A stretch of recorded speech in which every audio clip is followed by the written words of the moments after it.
Pedagang bakso di Betung Ogan Ilir difitnah taruh celana dalam di panci, pembeli sepi omset sisa 25%. Peristiwa tak menyenangkan dialami Paino, seorang pedagang bakso di Desa Betung 1, Kecamatan Lubuk Keliat, Ogan Ilir. Dia difitnah menaruh celana dalam ke dalam panci bakso yang dijajakannya. Karena tuduhan yang hingga kini tak terbukti itu, Paino mengalami kerugian karena omsetnya menurun drastis. Jauh sekarang omset saya, 25% dari pendapatan biasa pun tidak sampai, kata Paino saat ditemui di kediamannya di Desa Betung 1, Kamis, tanggal 28 Oktober tahun 2021. Paino kemudian menggelar konferensi pers di Betung, Ogan Ilir.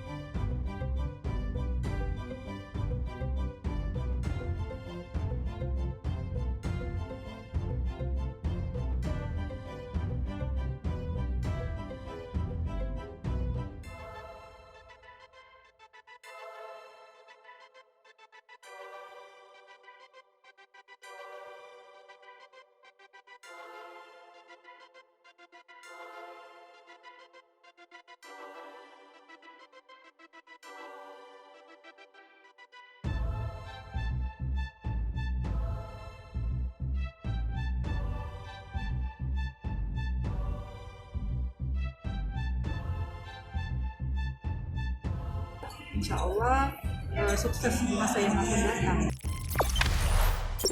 Jangan lupa subscribe, share, komen, dan like ya.